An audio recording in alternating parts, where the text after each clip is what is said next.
विष्णुपाद परमहंस परिव्राजकाचार्य सतरहत शिष्य माता भय शरणारविंद भक्ति वेदांत स्वामी श्री प्रभुपाद की इस्कॉन बिबली फाउंडर आचार्य डिवाइन ग्रेस प्रभुपाद की जय विष्णुपाद परमहंस परिव्राजकाचार्य अष्टोत्तरशत श्रीमद भक्ति सिद्धांत सरस्वती गोस्वामी ठाकुर प्रभुपाद की अनंत कोटि वैष्णव वृंद की श्री श्री राधा वृंदावन मोहन ललिता विशाखा सखी की श्री श्री नित्यानंद चंद्र श्री गौरांग राय की पांडव निर्जल एकादशी व्रत की श्री चैतन्य चरितामृत की समवेत गौर भक्तवृंद की श्रीनाम संकीर्तन की निताय गुरु Premanand all glories to the assembly devotees, all glories to the assembly devotees, all glories to the assembly devotees, all glories, all glories, all glories to Sri Guru and Gauranga, all glories to Srila Prabhupada. Om Ajnana Timirandhasya Jnananjana Shalakaya Chakshur Unmilitang Jena Tasmai Shri Gurave Namaha Shri Chaitanya Manovishtam Sthapitang Jana Bhutale Swayam Rupa Kada Mahyam Dadati Sa Padantikam Vandeham Shri Gura Shri Juta Padakamalam Shri Gurung Vaishnavangscha Shri Rupang Sagrajatang Sahagana Raghunathan Tang Tang Sajivam Sadvaitam Savadhutam Parijana Sahitam Krishna Chaitanya Devam Shri Radha Krishna Padan Sahagana Lalita Shri Visakhanitangsha Namo Vishnu Padaya Krishna Prasthaya Bhutale Srimate Bhaktivedanta Swami Niti Namini Namaste Saraswati Devi Gauravani Pracharine Nirvishesha Sunnavadi Paschatya Deshotarine Vancha Kalpatarubhascha Pasindubha Evacha Patitanang Pavanebho Vaishnavebho Namo Namaha Namo Mahabadannaya Krishna Prema Pradayate Krishnaya Krishna Chaitanya Namne Gaudatishe Namaha He Krishna Karuna Sindhu Bandhu Jagatpate Gopesha Gopika Kanta Radha Kanta Namastute Tapta Kanchana Gaurangi Radhe Vrindavaneshwari Vishabhanu Sute Devi Pranamami Haripriye Jai Shri Krishna Chaitanya Prabhu Nityananda Shri Advaita Gadadhar Sivasadi Gaura Bhaktavinda Hare Krishna Krishna Krishna Hare Hare Hare Rama Rama Rama Hare Hare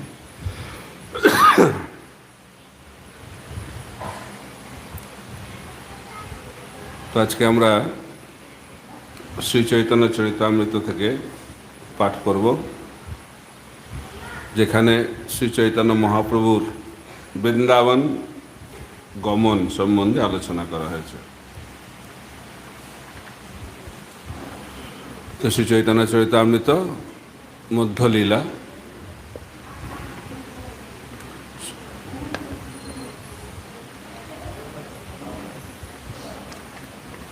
सत्रह নম্বর অধ্যায়। এই অধ্যায়ের নাম শ্রী চৈতন্য মহাপ্রভুর বৃন্দাবন গমন। 46 নম্বর শ্লোক আমরা উচ্চারণ করব, একসঙ্গে আমরা উচ্চারণ করার চেষ্টা করব। বোর্ডে লেখা নাই, তো আপনাদের যদি মোবাইলে থাকে বলার চেষ্টা করবেন। जय जय श्री चैतन्य जय नित्यानंद जय द्वैत चंद्र जय गौर भक्त वृंद जय जय श्री चैतन्य जय नित्यानंद जय द्वैत चंद्र जय गौर भक्त वृंद जय जय श्री चैतन्य जय नित्यानंद জয় দ্বৈত চন্দ্র জয় গৌর ভক্ত বৃন্দ।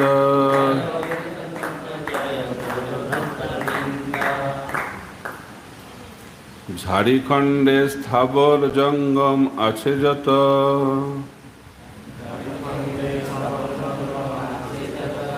কৃষ্ণ নাম দিয়া কইল প্রেমেতে উন্মত্ত। ঝাড়িখণ্ডে স্থাবর জঙ্গম আছে যত, কৃষ্ণ নাম দিয়া কইল প্রেমেতে উন্মত্ত। ঝাড়িখণ্ডে স্থাবর জঙ্গম আছে যত, কৃষ্ণ নাম দিয়া কইল প্রেমেতে উন্মত্ত।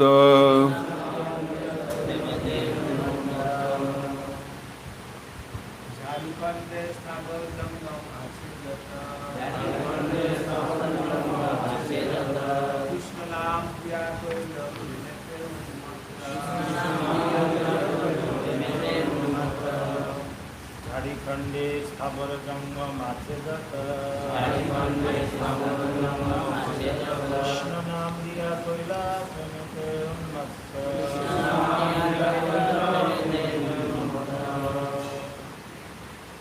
শ্লোকার্থ এবং তাৎপর্য ছিল প্রভুপাদকৃত।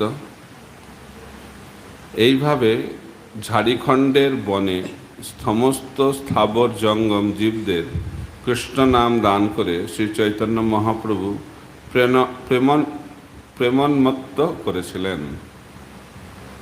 তাৎপর্য: ঝাড়িখণ্ডের বন বর্তমান আটগড়, ঢেঙ্কানল, আঙ্গুল, লাহারা, কিয়নঝর, বামরা, বোনাই, গাঙ্গপুর, ছোটনাগপুর, যশপুর, সরগুজা প্রভৃতি পার্বত্য জঙ্গলময় রাজ্য। হরে কৃষ্ণ। মুখম করতি বাচালম পঙ্গুলঙ্ঘায়তে গিরিং যৎকৃপাতমহং বন্দে শ্রীগুরুং দীনতারিণং পরমানন্দ মাধবম শ্রীচৈতন্য ঈশ্বরম।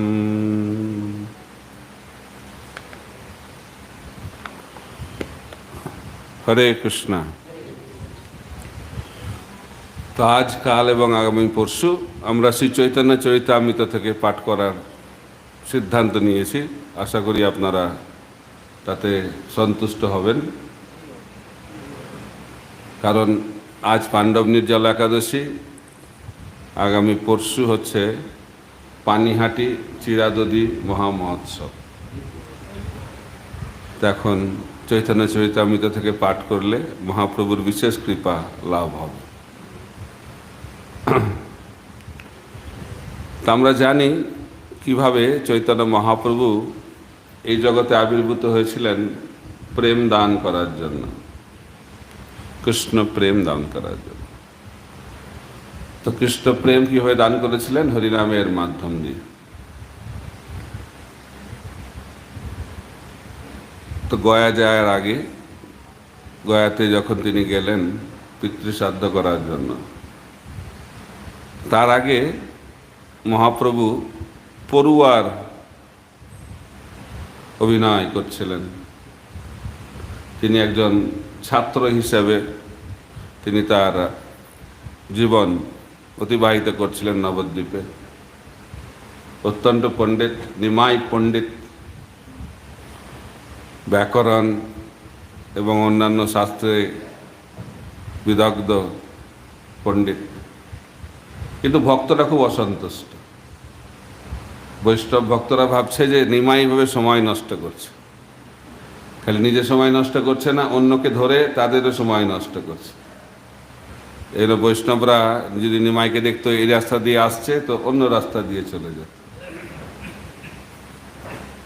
তাতে নিমাই খুব দুঃখ পেত, আমাকে এইভাবে তোমরা এড়িয়ে যাচ্ছ কেন? আমি বৈষ্ণব না? আমি একদিন দেখিয়ে দেব কেমন বৈষ্ণব আমি হব। এরকম মনস্থ করেছেন মহাপ্রভু। তো পিতৃশ্রাদ্ধ করতে গেছেন গয়াতে। সেখানে ওনার আরাধ্য পরমারাধ্য গুরুদেব ঈশ্বরপুরীর কাছ থেকে দীক্ষা লাভ করেছেন বিষ্ণু পাদপদ্ম দর্শন করেছেন, কৃষ্ণ নাম লাভ করেছেন, আর যে কৃষ্ণ নাম করছেন কৃষ্ণ প্রেমে পাগল হয়ে গেছেন, উন্মাদের মতো হয়ে গেছেন, আর বৃন্দাবনের দিকে ধাবিত হচ্ছেন। তখন উপর থেকে আকাশবাণী হলো, এখন বৃন্দাবন যাওয়ার সময় হয়নি। আপনি যে কারণে এই জগতে এসেছেন সেটা শুরু করুক না, আগে কাজটা করুন। আপনি এই জগতে এসেছেন হরিনাম সংকীর্তন স্থাপনা করার জন্য, তা আপনি নবদ্বীপে ফিরে যান এবং হরিনাম সংকীর্তন শুরু করুন। ওই যে সেই কৃষ্ণ প্রেমে পাগল হয়ে গেল, তারপরে কানাই নাটশালাতে এলেন, সেখানে কৃষ্ণ একবার দর্শন দিয়েই অপ্রকট হয়ে গেলেন, আর কৃষ্ণকে খুঁজে পাচ্ছেন না মহাপ্রভু। মহাপ্রভুর বিরহ শুরু হয়ে গেল, কৃষ্ণ কোথায়, হা কৃষ্ণ, এই যে শুরু হয়ে গেল, আর ওটার বন্ধ হলো না। নবদ্বীপে গিয়েও কৃষ্ণ প্রেমে পাগল।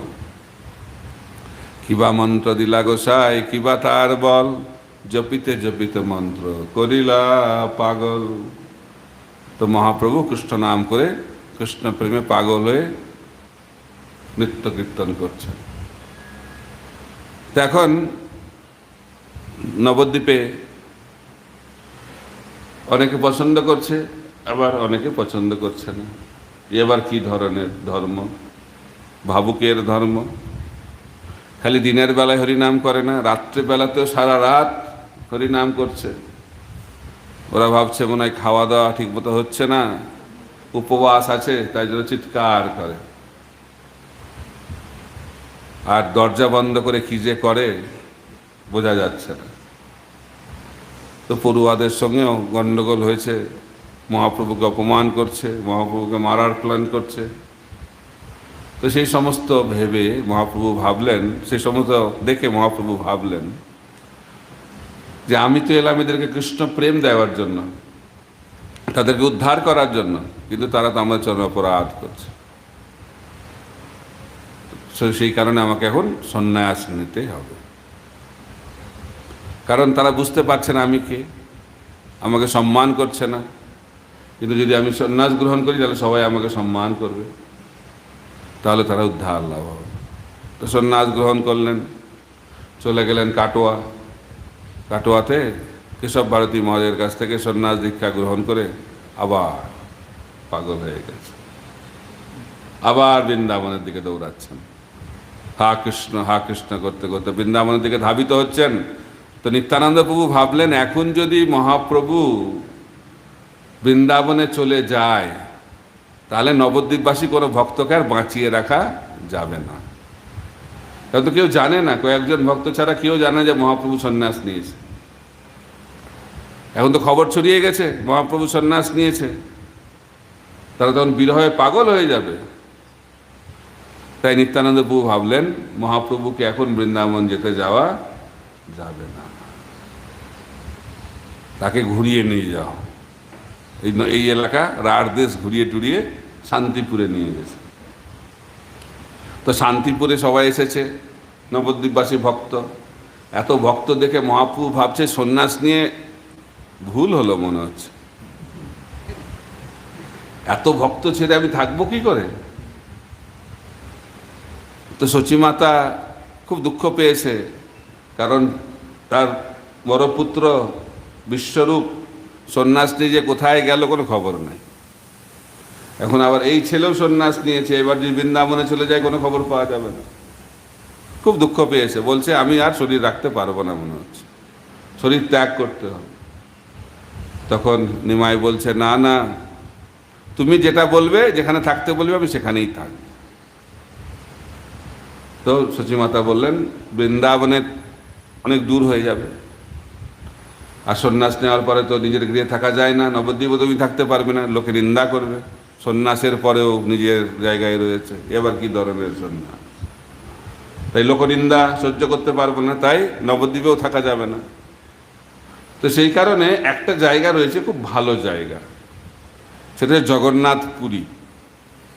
সেটা হচ্ছে খুব দূরেও না আর খুব কাছেও না। আর জগন্নাথ পুরী আর নবদ্বীপ হচ্ছে একটা বাড়ির দুটো ঘরের মতো। নবদ্বীপের ভক্তরা জগন্নাথ পুরীতে যাবে, আর জগন্নাথ পুরীর ভক্তরা নবদ্বীপে আসবে। আমি নিয়মিতভাবে তোমার খবর পাবো। তখন সচিমাতার এই কথা শুনে মহাপ্রভু বলছে, ঠিক আছে, আমি জগন্নাথ পুরীতেই থাকবো। তো অদ্বৈত আচার্যের গৃহে অনেক লীলা বিলাস করার পর তিনি চলে গেলেন জগন্নাথ পুরীতে। তারপরে তিনি ভাবছেন আমি বৃন্দাবন যাব, আবার বৃন্দাবন যাওয়ার মনস্থ করলেন। এবার তিনি আসছেন বঙ্গদেশ দিয়ে যাবেন বৃন্দাবন। পুরী থেকে বৃন্দাবন যেতে গেলে আবার বাংলায় আসতে হয় নাকি? কিন্তু ওই দিক দিয়ে আসছে কেন? এবার তিনি নিজেই যাবেন না বৃন্দাবন, তিনি আসছেন বৃন্দাবন যাওয়ার নাম করে রূপ সনাতনকে উদ্ধার করার জন্য। তো রামকেলিতে উদ্ধার হলো রূপ সনাতন। তখন সনাতন গোস্বামী বললেন যে এত লোক নিয়ে কেউ বৃন্দাবনে যায় নাকি? হাজার হাজার লোক মহাপুরুষ সঙ্গে পেছনে পেছনে দৌড়াচ্ছে, জঙ্গল টঙ্গল সব ভেঙে টেঙে একাকার করে দিচ্ছে, গাছ টাছ কিছু বাকি নাই। তো বলছি এরা যদি যায় তাহলে বৃন্দাবনে কোনো গাছ থাকবে নাকি আর? তো বৃন্দাবন পুরো একদম শেষ হয়ে যাবে। তো সেটা মহাপ্রভু বিচার করলেন, কারাই নাটশালা থেকে আবার ফিরে এলেন। বলছে না না, যাওয়া যাবে না, সনাতন বলেছে।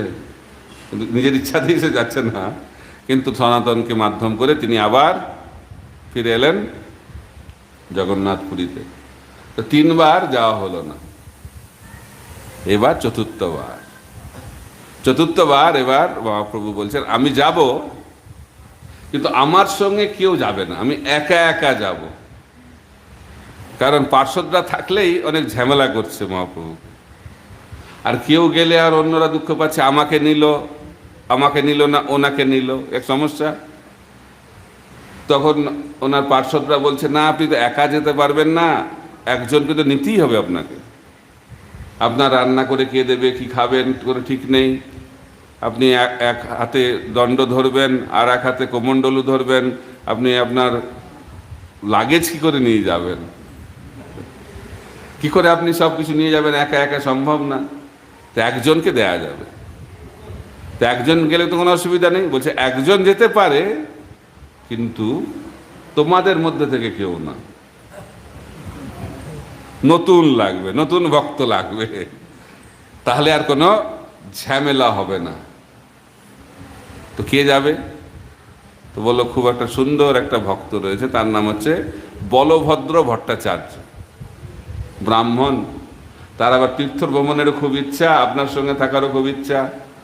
তো বলভদ্র ভট্টাচার্য আপনার সঙ্গে যাবে। বলছে ঠিক আছে, ও রাজি হয়েছে। তখন আর একটা দিচ্ছে, বলছে একজন গেলে হবে না, আরেকজন লাগবে। কারণ একজন আপনার জিনিসপত্র বইবে, আর একজন রান্না করে খাওয়াবে, দুজন দরকার। তার মানে বোঝা যাচ্ছে যে একটা সন্ন্যাসীর সঙ্গে দুজন থাকা দরকার আছে মনে হচ্ছে, কমপক্ষে দুজন ব্যক্তি।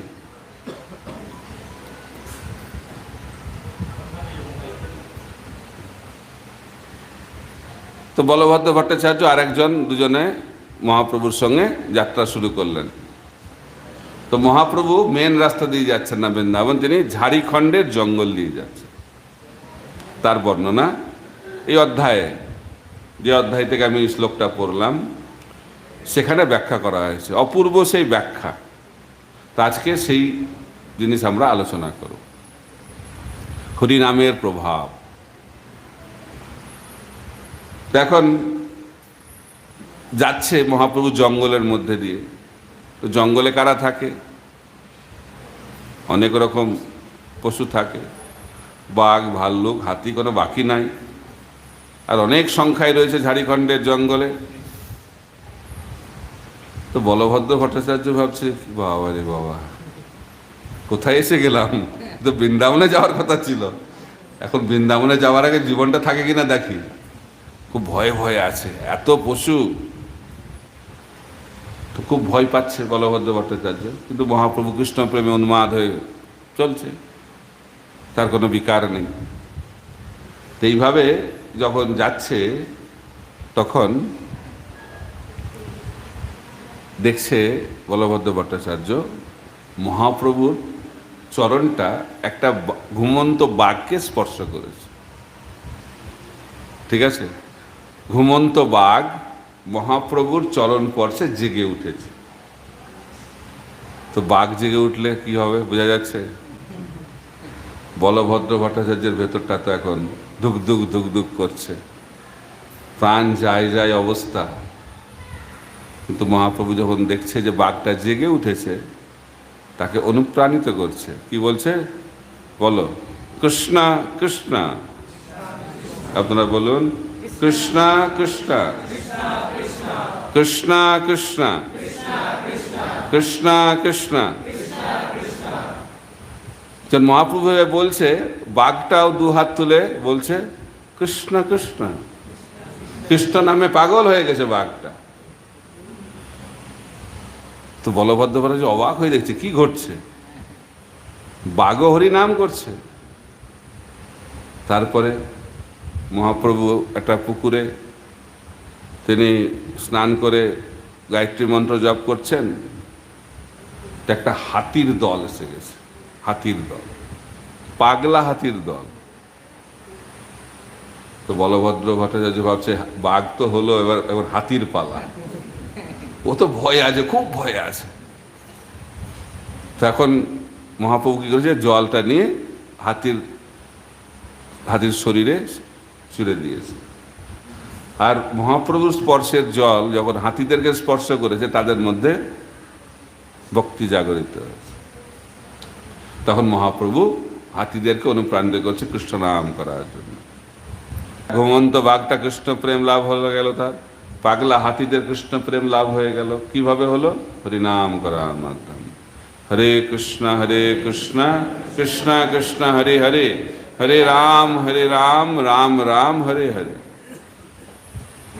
তারপরে কি হচ্ছে, একটা হরিণের দল। মহাপ্রভু হাঁটছে, তো মহাপ্রভুর পাশে পাশে হরিণ হাঁটছে, অনেকগুলো হরিণ। হরিণকে দেখে অতটা ভয় পাচ্ছে না বলভদ্র ভট্টাচার্য। হাতির অভিজ্ঞতা হয়ে গেছে, বাঘের অভিজ্ঞতা হয়ে গেছে, এখন হরিণ। কিন্তু কিছুক্ষণ পরে দেখা যাচ্ছে একটা বাঘের দল, একদিকে হরিণের দল আর একদিকে বাঘের দল মহাপ্রভুর সঙ্গে হাঁটছে। তার সঙ্গে বলভদ্র ভট্টাচার্য হাঁটতে পারে? আর বলছে কি রে বাবা, এখন আবার কি হবে? এখন তো একটা বাঘ ছিল, এখন একটা বাঘের দল এসে গেছে। তো মহাপ্রভু হরিণদেরকে অনুপ্রাণিত করছে কৃষ্ণ নাম করার জন্য। তো হরিণরা কৃষ্ণ প্রেমে কৃষ্ণ নাম করতে করতে নৃত্য করছে। আর বাঘদেরকেও বলছে তোমরা হরিনাম করো। হরিণরা করছে তোমরা কেন বাকি থাকবে, তোমরাও করো। কৃষ্ণ কৃষ্ণ কৃষ্ণ কৃষ্ণ কৃষ্ণ কৃষ্ণ। বাঘগুলো নাচছে, কীর্তন করছে।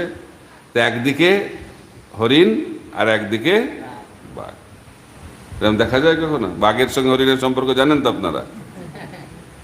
এখন তারা কি করছে, সেই সম্পর্ক এখন ভুলে গেছে তারা।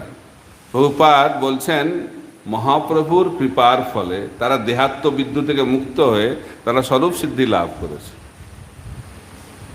এবং কৃষ্ণ প্রেমে তারা উন্মাদ হয়ে গেছে। কৃষ্ণ প্রেমে উন্মাদ হয়ে তারা একসঙ্গে নৃত্য করছে আর একে অপরকে আলিঙ্গন করছে। খালি আলিঙ্গনই না, একে অপরকে চুম্বনও করছে। দেখা গেছে এটা কখনো? এই অপূর্ব দৃশ্য দেখছে কে? বলভদ্র ভট্টাচার্য। তো ছিল প্রভুপাদ তাৎপর্যে বলছেন মহাপ্রভু হরিনামের মাধ্যম দিয়ে ঝাড়িখণ্ডের জঙ্গলের পশু পাখি বৃক্ষদেরকে কৃষ্ণ প্রেমে পাগল করে দিলেন। তো আমরা যারা মহাপ্রভুর অনুগামী, অন্ততপক্ষে মানুষদেরকে এই কৃষ্ণ প্রেম দেওয়ার চেষ্টা করা উচিত, তাই না? হরিনামের মাধ্যম দিয়ে পশু পাখিও কৃষ্ণ প্রেম পেয়ে যাচ্ছে। হরিনামের কি প্রভাব! এই জন্য হরিদাস ঠাকুর বলেছেন না যে যারা হরিনাম করতে পারে না তাদের জন্য আমাদের উচ্চস্বরে হরিনাম করা দরকার। অনেকে বলে হরিনাম উচ্চস্বরে করা কেন দরকার? হরিনাম তো মনে মনে করতে হবে। সব মনে মনে করে, আর মনে মনে করে ঘুমিয়ে পড়ে আর মন কলা খায়। কলির যুগে মনে মনে করলে ঘুমিয়ে পড়বে। একবার একজন ভক্ত এসে প্রভুপাদকে বলছেন, আমি ধ্যান করে এলাম, আর ধ্যান করে খুব ফ্রেশ লাগছে। প্রভুপাদ বলছে, তো ফ্রেশ তো লাগবেই, ভালো ঘুম হয়ে যেতে ফ্রেশ হবে না? ধ্যান করলেই ঘুমিয়ে পড়বে, কলিযুগের ধ্যান। এই জন্য কলিযুগে কি ধ্যান? মন্ত্র ধ্যান। হরে কৃষ্ণ কৃষ্ণ কৃষ্ণ হরে হরে, হরে রাম রাম রাম হরে হরে। এই মন্ত্রকে ধ্যান করতে হবে। রূপের ধ্যান করলেই ঘুম এসে যাবে।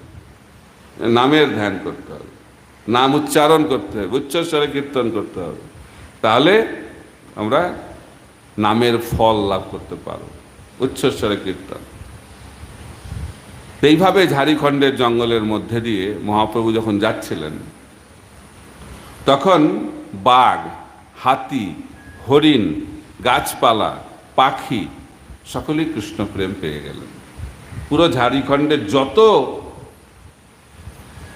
ব্যক্তিত্ব ছিল বিভিন্ন শরীরে, প্রত্যেকেই কৃষ্ণ প্রেম পেয়ে তারা তাদের জীবনকে ধন্য করলেন। এইভাবে মহাপ্রভু দেখাচ্ছেন যে হরিনামের কি প্রভাব। এটা তো পশু পাখিদের হলো জঙ্গলে, এখন আমরা চলুন যাই সেই জঙ্গল থেকে রাস্তায়। যখন মহাপ্রভু দাক্ষিণাত্য প্রচার করতে গেছিলেন, সন্ন্যাস নেওয়ার পরে সার্বভৌম ভট্টাচার্যকে তিনি উদ্ধার করলেন জগন্নাথপুরীতে।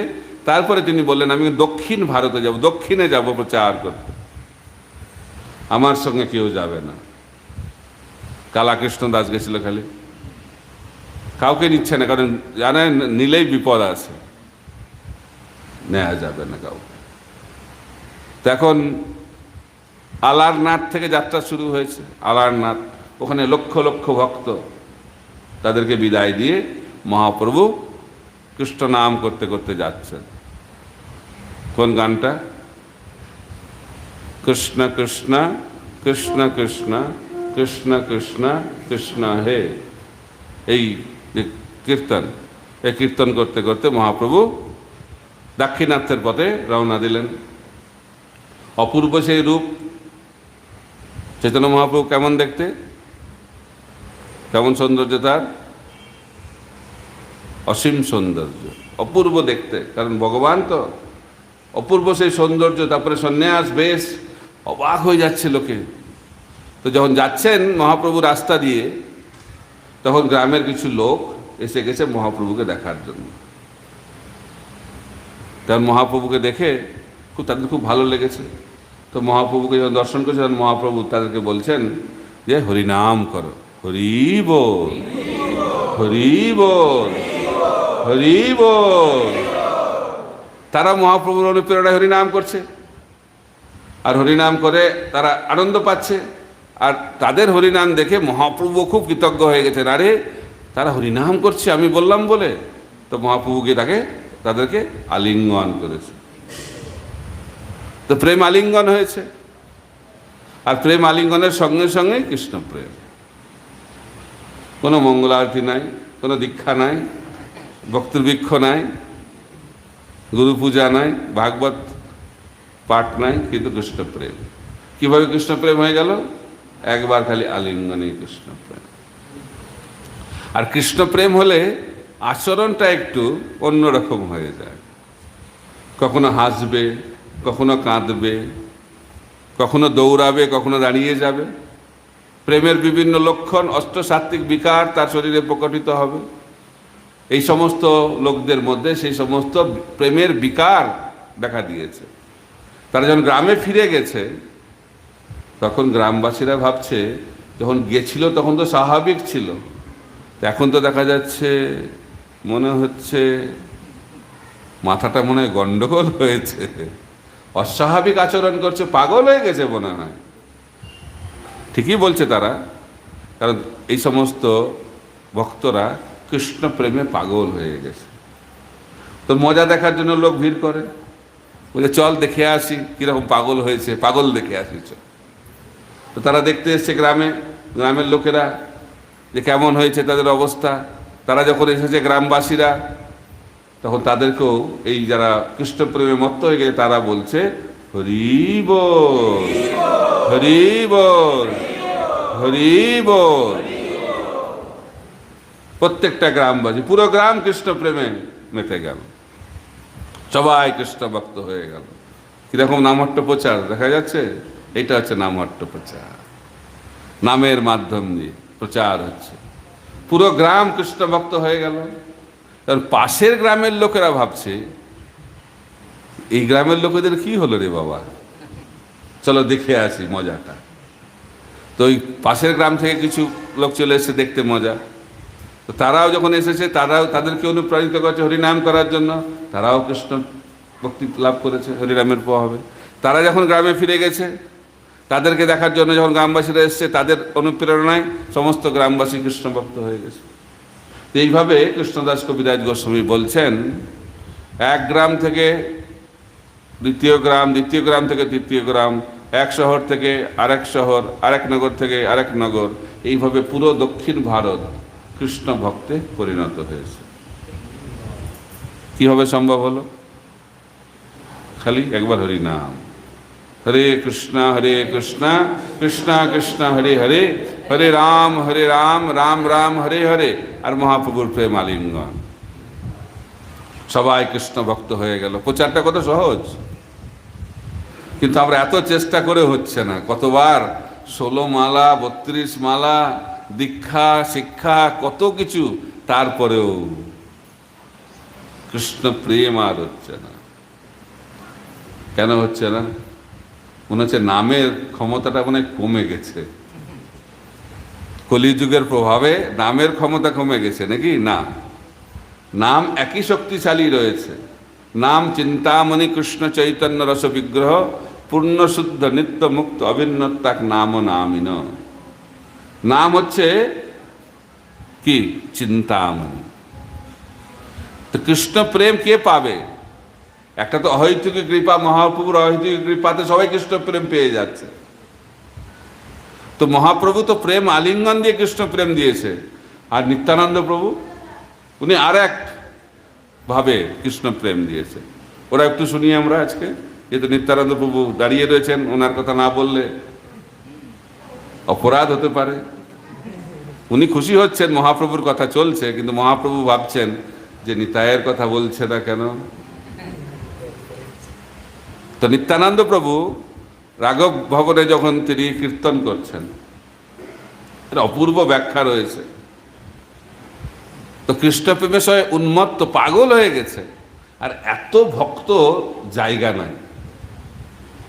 পানিহাটিতে জায়গার অভাব আছে মনে হচ্ছে, কারণ চিরাধুরী মহোৎসবেও আমরা আলোচনা করবো আগামী পরশু, ওখানেও জায়গার অভাব হচ্ছিল।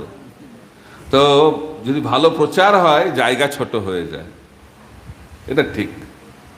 যেমন আমাদের এখন মায়াপুর ধামে মন্দির মানে তিল ধারণের জায়গা নাই, বড় মন্দির উদ্বোধনের আগেই এত ভক্ত হয়ে গেছে, বড় মন্দির উদ্বোধন হলেও সেখানে লোক ধরবে না, এত ভক্ত হয়ে গেছে এখন।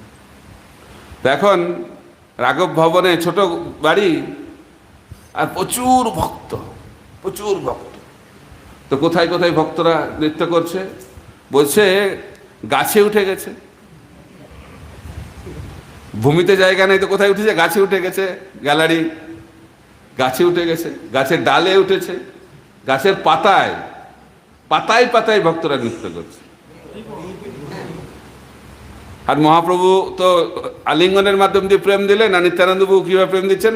খালি তাকাচ্ছে, যার দিকে তাকাচ্ছে কৃষ্ণপ্রেমী অচেতন হয়ে ভূমিতে পড়ে যাচ্ছে। কিরকম মারাত্মক না ব্যাপারটা? এইভাবে তাকাচ্ছে নিত্যানন্দ প্রভু, আর সঙ্গে সঙ্গে সেই ভক্ত কৃষ্ণপ্রেম পেয়ে মাটিতে পড়ে যাচ্ছে। নিত্যানন্দ প্রভু করুণা দেখুন। তো এইভাবে প্রেম বিতরণ হচ্ছে। তো মহাপ্রভু প্রেম আলিঙ্গনের মাধ্যম দিয়ে কৃষ্ণ প্রেম দিলেন। এখন প্রকাশানন্দ সরস্বতী এবং তার সন্ন্যাসী যারা রয়েছে, তারা মহাপ্রভুর নিন্দা করছে। কেন নিন্দা করছে? বারাণসীতে মহাপ্রভু পৌঁছে গেছেন, তো সেখানে হাজার হাজার ভক্ত, হাজার হাজার ভক্ত মহাপ্রভুর সঙ্গে নৃত্য করছে, কীর্তন করছে বারাণসীর রাস্তায়। ওরা ভাবছে এবার কি ধরনের সন্ন্যাসী রে বাবা, সন্ন্যাসীর কাজ তো বেদান্ত অধ্যয়ন করা। এই যে শ্রীকৃষ্ণ চৈতন্য আমাদের সম্প্রদায় থেকে দীক্ষা নিল, কিন্তু দীক্ষা নিয়ে আমাদের ধারে কাছে আসে না। বেদান্ত তো পরেই না, আর ভাবুকের মতো নাচে গায়, আর ঘরের মধ্যে নাচে গায় না, রাস্তায় রাস্তায় নাচে বেড়ায়। আর একা না, হাজার হাজার লোক। বলছে বারাণসীর গঙ্গার জলে প্লাবন হয়নি বারাণসীতে, কিন্তু মহাপ্রভু আসার ফলে হরিনামের মাধ্যম দিয়ে ভক্তের প্লাবন হয়ে গেছে বারাণসীতে। এত ভক্ত, দেখার মতো জিনিস একটা। মহাপ্রভু যেখানেই যেতেন লক্ষ লক্ষ মানুষ পাগলের মতো তার পেছনে দৌড়াত। এটাই হচ্ছে শুদ্ধতার বল, এটাই হচ্ছে ভগবানের শক্তি। তখন তারা বলছে যে এরকম কেন করছে? তো সেই নিন্দা শুনে মহাপ্রভুর ভক্তদের মনে খুব দুঃখ হয়েছে, কারণ ভক্ত কখনো ভগবানের নিন্দা শুনতে পারে না, শিষ্য কখনো গুরুর নিন্দা শুনতে পারে না। তো তারা গিয়ে মহাপ্রভুকে বলেছে আমরা একটা সাক্ষাৎকার করাতে চাই, মিটিং। কার সঙ্গে? প্রকাশানন্দ সরস্বতীর সঙ্গে আপনার একটা মিটিং আমরা অ্যারেঞ্জমেন্ট করতে চাই। বলে ঠিক আছে, করো, কোনো অসুবিধা নেই, আমি যাব। তো সব বসে আছে। তো মহাপ্রভু গিয়ে কোথায় বসেছে? যেখানে ওরা তাদের চরণ ধৌত করেছে, যেখানে সুস্ট্যান্ড, তার কাছে গিয়ে বসে পড়েছে। এটা দেখেই তাদের হৃদয়টা বিগলিত হয়ে গেছে। বলছে সন্ন্যাসী মানুষ এইভাবে এরকম একটা নগণ্যভাবে বসে আছে, তাকে তুলে নিয়ে এসেছে, তাদের কাছে বসিয়েছে। তারপরে জিজ্ঞেস করছে মহাপ্রভুকে প্রকাশানন্দ সরস্বতী, আরে তুমি তো সন্ন্যাসী, আপনি তো সন্ন্যাসী,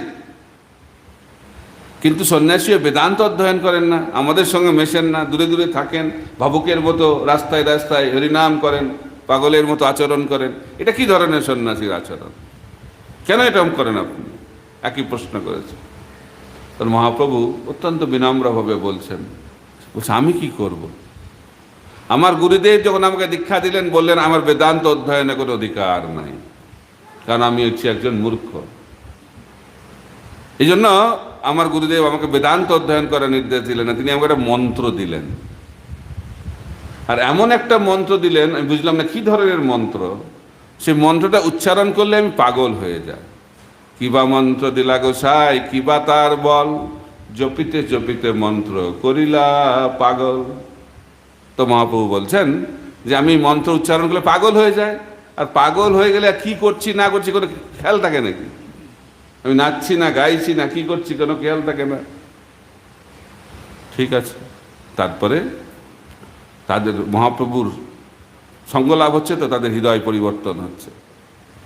মহাপ্রভুর বিনম্রতা দেখে তাদের হৃদয় বিগলিত হয়ে যাচ্ছে। তারপরে বেদান্ত সম্বন্ধে আলোচনা শুরু হচ্ছে।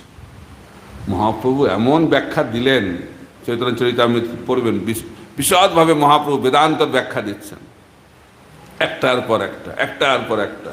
আর ওরা অবাক হয়ে শুনছে, এটা আবার কি, এটা আবার কি, কখনো তো শুনেনি।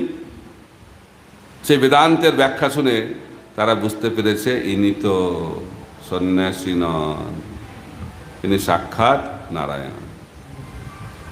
সঙ্গে সঙ্গে তারা সবাই মহাপ্রভুর চরণে শরণাগত হলেন। হাজার হাজার সন্ন্যাসী তারা মহাপ্রভুর চরণে শরণাগত হয়ে গেলেন। কিসের প্রভাবে? নামের প্রভাবে। তাই হরিনামের মাধ্যম দিয়েই কলিযুগে আমরা কৃষ্ণ ভক্তির প্রচার এবং আমাদের জীবনকে সার্থক করতে পারি। তাই নামের প্রতি শ্রদ্ধা অত্যন্ত গুরুত্বপূর্ণ। তো শিল প্রভুপাদের একজন গুরু ভাই তিনি বলেছিলেন যে শিল প্রভুপাদ সফলতা লাভ করেছেন কারণ তার নামের প্রতি অগাধ শ্রদ্ধা। কারণ নামে যদি শ্রদ্ধা না থাকে তাহলে যতই আমরা করি না কেন কিছু লাভ হবে না। তাই কলিযুগে যদি আমরা ভগবানকে লাভ করতে চাই, ভক্তি জীবনে অগ্রগতি লাভ করতে চাই, তাহলে আমাদেরকে শুদ্ধভাবে হরিনাম করতে হবে। শুদ্ধভাবে হরিনাম করলে আমরা অচিরাত কৃষ্ণ প্রেম লাভ করতে পারি। খুব সহজ, একবার হরিনামে কৃষ্ণ প্রেম হয়ে যেতে পারে যদি আমরা শুদ্ধভাবে সেই নাম করতে পারি। তো সেই কারণে মহাপ্রভু বারবার আমাদেরকে শিক্ষা দিচ্ছে, নারায়ণীকে ডেকে বলছে, শিবাস শিবাস, আমি হরিনামের মাধ্যম দিয়ে জগৎকে কৃষ্ণ প্রেমে নাচাবো। তুমি কি এটা বিশ্বাস করো যে নামের মাধ্যম দিয়ে কৃষ্ণ প্রেম লাভ হবে, জগৎ উদ্ধার হবে? নারায়ণী এসো এসো, 4 বছরের বাচ্চা মেয়ে বলছে হরিনাম করো, হরিনাম করে নারায়ণী, হরিনাম করো।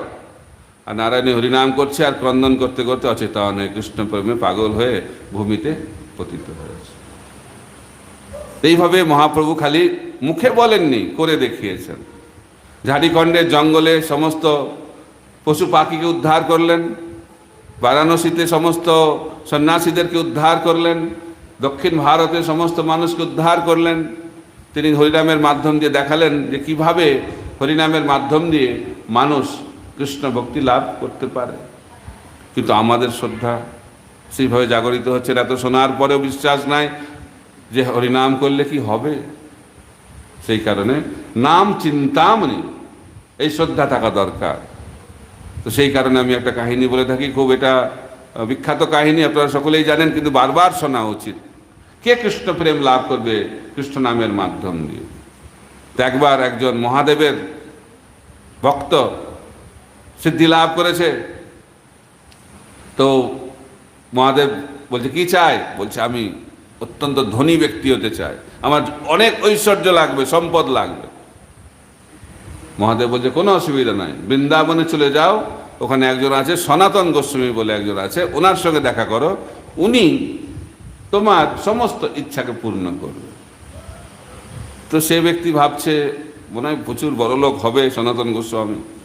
বৃন্দাবনে পৌঁছে গেছে, খুঁজছে কোথায় তার বাড়ি, কোথায় তার বাড়ি। বাড়ি কি আর আছে নাকি, একটা তো পর্ণ কুটির। তো দেখিয়ে দিচ্ছে ওইখানে থাকে সনাতন গোস্বামী। তার ভেতরটা একটু ধাক্কা খেয়ে যে কোথায় এলাম, ঠিক জায়গায় এলাম তো। এ তো দেখছি এ তো একদম বাড়িটা তো দুর্দান্ত বাড়ি, ভজন কুঠির, ছোট্ট ভজন কুঠির। সেখানে পৌঁছে গেছে, সন্দেহ রয়েছে। এই সনাতন গোস্বামী কিরা জিজ্ঞেস করছে আপনি কি সনাতন গোস্বামী? বলছে আপনি আমাকে দয়া করে দিন। বলছে আমাকে দেখে কি এখনো বিশ্বাস হচ্ছে না যে আমার কাছে এটা নাই? দেখো আমার বেশভূষা, আমার থাকার জায়গা, আমি তো খাই, যদি কেউ দেয় খাই, আর যদি না পাই খাই না। তা আমার কাছে ধন সম্পদ কোথায় থাকবে? বলছে না, মহাদেব বলেছেন। উনি কি মিথ্যা কথা বলবেন? উনি নিশ্চয়ই সত্যি কথা বলেছেন। আপনার কাছে আছেন, আপনি মনে লুকিয়ে রেখেছেন, আপনি দিতে চাইছেন না। বারবার যখন বলছে তখন তার মনে পড়ছে হ্যাঁ হ্যাঁ আমার কাছে একটা আছে। যে কি আছে? একটা পরশমণি আছে। পরশমণি মানে যেখানে যাকে স্পর্শ করবে সেটা সোনা হয়ে যাবে। এরকম একটা থাকলে কেমন হয়? তাহলে আর কোনো আমাদের ফান্ড রেজিং করতে হবে না, সব কিছু হয়ে যাবে। তো পরশমণি কোথায় আছে? ওটা ওই যে ডাস্টবিনে রাখা আছে। বাবা, পরশমণিটা কোথায় রাখা আছে? যেখানে আবর্জনা ফেলে সেখানে রাখা আছে। তো ভাবছি কি রে বাবা, আমাদের অল্প কিছু টাকা হলে কোথায় রাখি? ড্রয়ারে রাখি, আর একটু বেশি হলে লকারে রাখি, আর একটু বেশি হলে ব্যাংকে রাখি, আর একটু বেশি হলে বলতে চায় না, লুকিয়ে রাখার চেষ্টা করি, গোপনীয় জিনিস। কিন্তু পরশমণির মতো একটা অমূল্য সম্পদ কোথায় রেখেছে? ডাস্টবিনে রেখেছে। তো গিয়ে দেখছে হ্যাঁ সত্যি রাখা আছে। আর এত আনন্দ হয়েছে, ধন্যবাদও দেওয়ার সুযোগ হয়নি, ও চলেছে বাড়ির দিকে। এত আনন্দ পেয়েছে পরশমণি পেয়ে, বাড়ির দিকে হাঁটা দিয়েছে। কিন্তু সাধুসঙ্গ হয়ে গেছে না সনাতন গোস্বামীর, লবমাত্র সাধু সঙ্গে সর্বসিদ্ধি হয়। তো তার মধ্যে একটা পরিবর্তন এসেছে। সে ভাবছে যে পরশমণি তাকে ডাস্টবিনে রেখেছে, তার মানে তার কাছে কি মণি আছে, তার কাছে কি না আছে, তা নাহলে কি করে পরশমণিকে ডাস্টবিনে রাখতে পারে? তার মনে একটা প্রশ্ন জেগেছে, ফিরে এসেছে আবার, এসে বলছে আপনি পরশমণি আমাকে দিলেন, কিন্তু ডাস্টবিন থেকে নিলাম আমি। আপনার কাছে তো নিশ্চয় আরো কিছু আছে যেটা আপনি লুকিয়ে রাখছেন, আমাকে দিচ্ছেন না, ওটা আমার চাই। বলছে ওটা পেতে গেলে পরশমণিটাকে ফেলতে হবে। পরশমণি নিলে আর এই মণি পাবেন না। তো আপনি যদি যমুনায় স্নান করে আসুন আর পরশমণিটাকে যমুনার জলে ফেলে আসুন, তাহলে আমার কাছে যে সম্পদটা আছে সেটা আপনাকে আমি দিতে পারি। গেছে, পরশমণিটাকে গঙ্গার যমুনার জলে ফেলেছে, হৃদয়ে মনে হয় বহুত আঘাত লেগেছে, কিন্তু ফেলেছে। তারপরে স্নান টান করে এসে হাজির সনাতন গোস্বামীর সামনে। সনাতন গোস্বামী, না, এখন আপনি উপযুক্ত ব্যক্তি, আমি আপনাকে এখন এমন একটা সম্পদ দেবো। আপনি পরশমণিটা ফেলেছিলেন তো, এই জন্য আমি আপনাকে এখন চিন্তামণি দেব, নাম চিন্তামণি। হরে কৃষ্ণ কৃষ্ণ কৃষ্ণ হরে হরে, হরে রাম রাম রাম হরে হরে। যদি আমরা সেই শ্রদ্ধা রাখতে পারি যে নাম, যে নামের মাধ্যম দিয়ে আমরা বৈকুণ্ঠকে লাভ করতে পারি, সেই তুলনায় এই জগতে ঐশ্বর্য কি আছে? জগন্নাথ দাস বাবাজিকে কে এসে বলেছে আমি মায়াপুরের জমি কিনেছি। বাহ, অনেক পয়সা তো।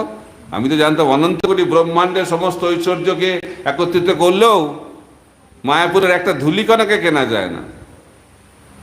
যে তুমি জমি কিনেছো, ভালো। তা আমরা ভাবছি যে পয়সা দিয়ে, টাকা দিয়ে ভক্তিকে কিনে ফেলবো, টাকা দিয়ে পয়সা দিয়ে আমি নাম কিনে ফেলবো। তো নাম কিনতে গেলে তো টাকা পয়সার জরুরত নাই, তাই না? তো পয়সা দিয়ে নাম কেনা যায় না। নাম কিনতে গেলে কি করতে হবে? নামটা কি বলা হচ্ছে? শ্রদ্ধা মূল্য দিয়া, শ্রদ্ধা থাকতে হবে। শ্রদ্ধা মানে শ্রদ্ধা শব্দে বিশ্বাস করে সুধীর নিশ্চয়, কৃষ্ণ ভক্তি কইলে সর্বকর্মকৃত হয়। পরশমণি ফেলার মতো কি মানসিকতা থাকতে হবে। কিন্তু আমাদের পরশমণির প্রতি আকর্ষণ রয়েছে। পরশমণির প্রতি আকর্ষণ থাকলে চিন্তামণির প্রতি আকর্ষণ হবে না। তাই পরশমণির আকর্ষণকে পরিত্যাগ করতে হবে, তাহলে আমরা নাম চিন্তামণির আকর্ষণ, তার প্রতি শ্রদ্ধা লাভ করতে পারব। তাই আজকের এই শুভ তিথিতে আমরা ভগবানের কাছে প্রার্থনা করতে পারি, শ্রী শ্রী নিত্যানন্দ চন্দ্র গৌরাঙ্গ রায়, শ্রী শ্রী রাধা বৃন্দাবন মোহন, ললিতা বিশাখা সখী এবং পূর্বতন আচার্য শিল প্রভুপাদ, নামাচার্য হরিদাস ঠাকুর, তাদের কাছে আমরা প্রার্থনা করব যাতে কিছুটা শ্রদ্ধা এই নামের প্রতি হয় এবং আমরা আমাদের মনুষ্য জীবনকে সার্থক করতে পারি। হরে কৃষ্ণ কৃষ্ণ কৃষ্ণ হরে হরে, হরে রাম রাম রাম হরে হরে। हरि नाम संकीर्तन की, श्रीमन महाप्रभु की, समवेत गौर भक्तवृंद की, निताय गौर प्रेमानंदे। हरि हरि बोल। प्रश्न?